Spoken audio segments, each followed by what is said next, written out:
Praise the lord. పరిశుద్ధ గ్రంథమైన Bible నుండి ఈరోజు ప్రశ్న: యుద్ధములో రక్షించమని గిబియోనీయులు ఎవరికి కబురు పంపారు? ఆప్షన్ ఏ మోషేకు, ఆప్షన్ బి యెహోషువకు, ఆప్షన్ సి సమూయేలుకు, ఆప్షన్ డి దావీదుకు.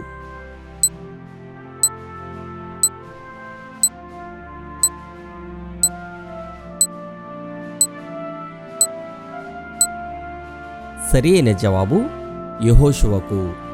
గిబియోనీయులు మన్యములలో నివసించు అమోరీయుల రాజులందరూ కూడి మా మీదికి దండెత్తి వచ్చి ఉన్నారు గనుక నీ దాసులను చెయ్యి విడువక త్వరగా మా యొద్దకు వచ్చి మాకు సహాయము చేసి మమ్మను రక్షించుమని గిల్గాలులో దిగియున్న పాళెములో యెహోషువకు వర్తమానము పంపారు.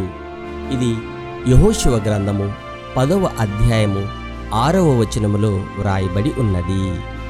దేవుడు భూమి మీద నరుని సృజించిన దినము మొదలుకొని నీకంటే ముందుగా నుండిన మునుపటి దినములలో ఆకాశం యొక్క ఈ దిక్కు నుండి ఆకాశం యొక్క ఆ దిక్కు వరకు ఇట్టి గొప్ప కార్యము జరిగెనా, దీని వంటి వార్త వినబడెనా అని నీవు అడుగుము.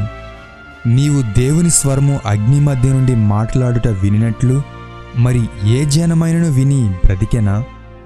మీ దేవుడైన యెహోవా ఐగుప్తులో మా కన్నులెదుట చేసిన వాటన్నిటి చొప్పున ఏ దేవుడైనను శోధనలతోనూ సూచక క్రియలతోనూ మహత్కార్యములతోనూ యుద్ధముతోనూ బాహుబలముతోనూ చాచిన చేతితోనూ మహాభయంకర కార్యములతోనూ ఎప్పుడైనను వచ్చి ఒక జనములో నుండి తన కొరకు ఒక జనమును తీసుకొన యత్నము చేశానా?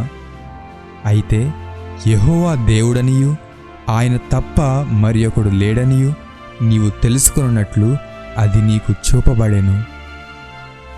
ద్వితీయోపదేశకాండము 4వ అధ్యాయము 32వ వచనం నుండి 35వ వచనం వరకు. Have a nice day.